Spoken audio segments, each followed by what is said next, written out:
For centuries, Constantinople survived enemies that should have overwhelmed it, and one terrifying weapon helped keep the city alive. The Byzantines called it liquid fire, sea fire, or Roman fire. Later generations would remember it as Greek fire. Accounts described a weapon that could spread across water, cling to targets, and transform naval combat into panic.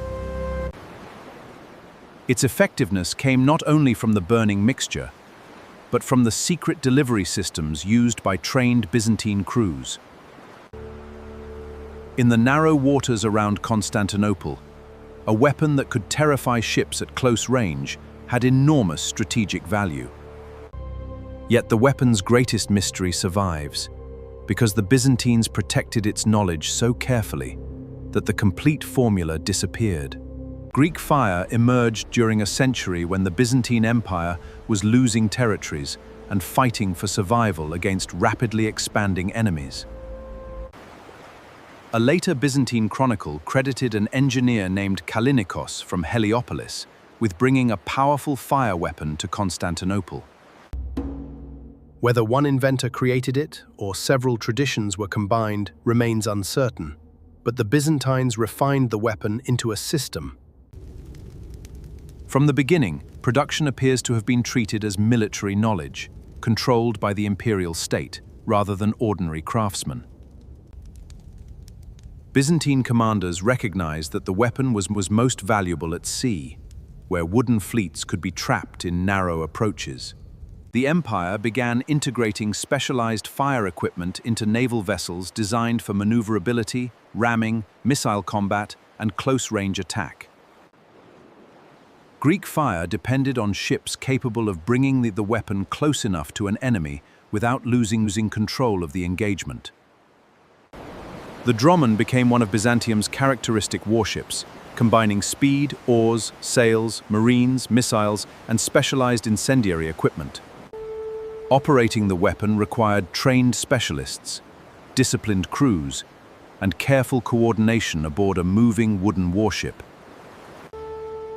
Some later descriptions imagined fire emerging through animal-shaped bronze mouths, adding spectacle and terror to an already frightening weapon. Fire at sea was dangerous to everyone, so commanders had to choose distance, wind, position, and timing with great care. The ideal battlefield was often a confined waterway, where enemy ships had limited room to avoid a coordinated Byzantine attack.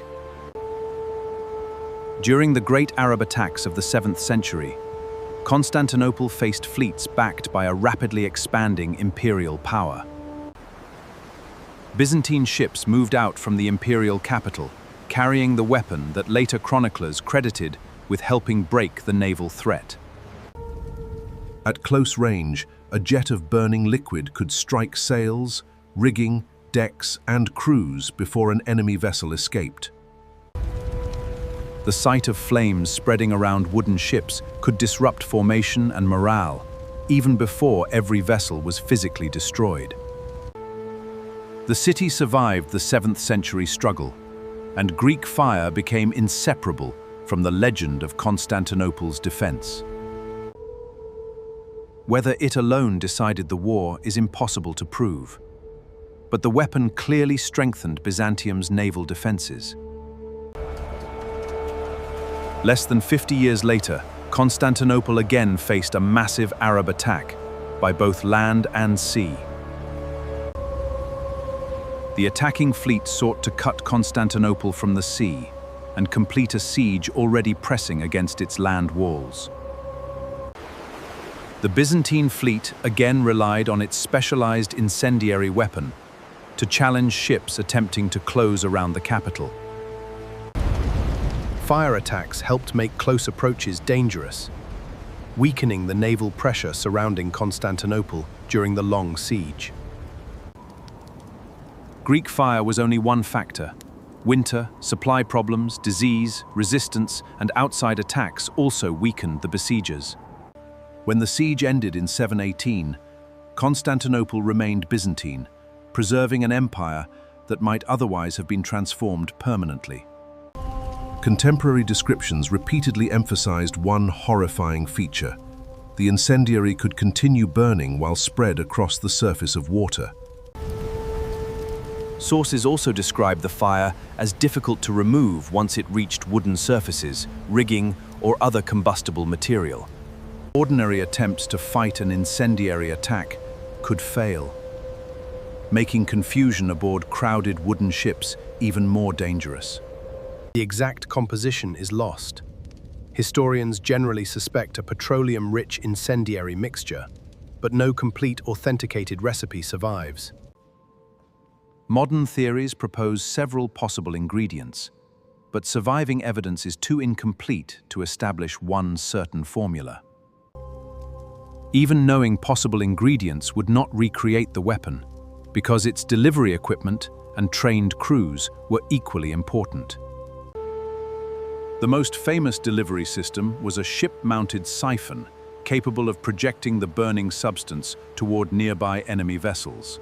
Byzantine forces also used incendiary substances in portable ceramic containers, allowing fire weapons to appear beyond the main naval siphons.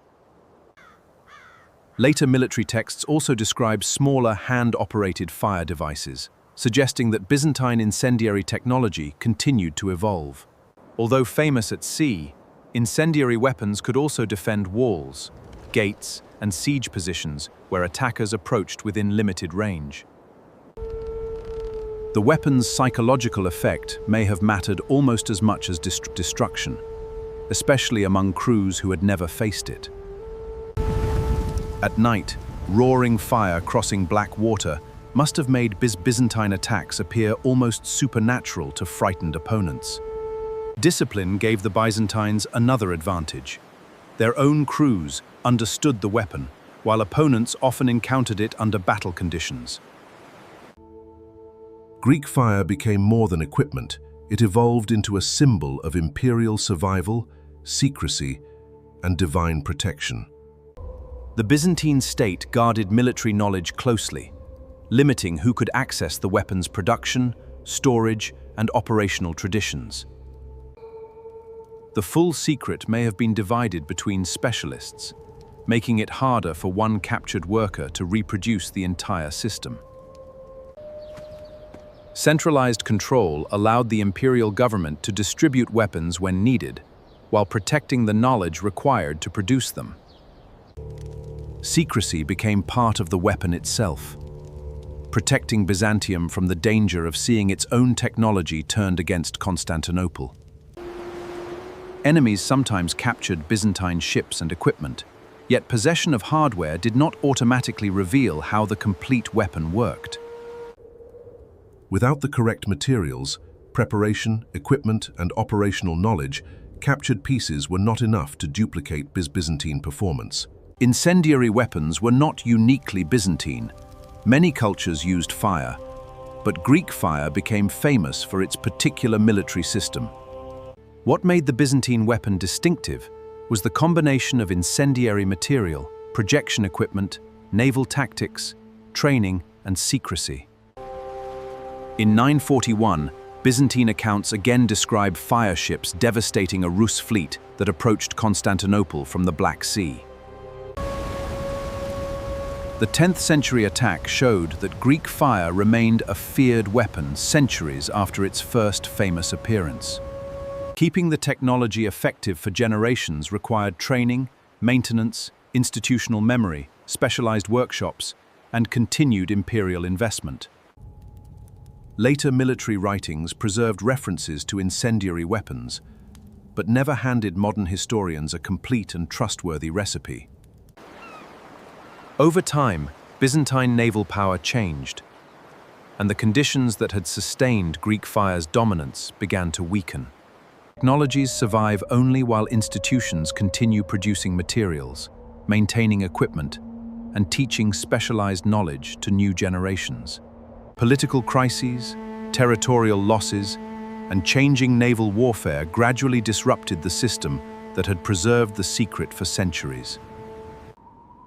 At some unknown point, the continuous technical tradition ended, and the complete knowledge behind Greek fire vanished with it. Today, no surviving Byzantine document provides a verified formula precise enough to settle the mystery completely. Historians combine chronicles, military manuals, chemistry, naval archaeology, and experimental reconstruction, yet major questions remain unresolved. Different reconstructions can reproduce parts of the ancient descriptions, but none can prove that it matches the original Byzantine weapon. Archaeology preserves fragments of Byzantine warfare, but the materials themselves do not reveal the complete secret of Greek fire. The mystery survives because Greek fire was never merely a substance. It was part of an entire military technology. Remove the trained sailors, imperial workshops, naval tactics, specialized equipment, and secret knowledge, and the legendary weapon disappears. For generations, Greek fire helped a vulnerable empire survive enemies that repeatedly carried war directly to its capital.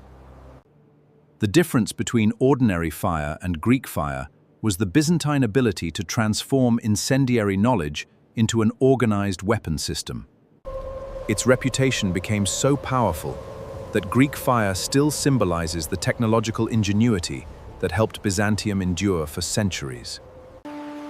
The weapon belonged not to one genius alone, but to generations of engineers, sailors, craftsmen, commanders, and institutions.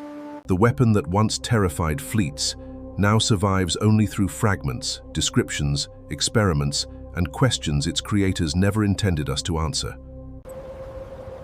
Byzantium guarded Greek fire so successfully that when the empire lost the secret, the rest of the world lost it too.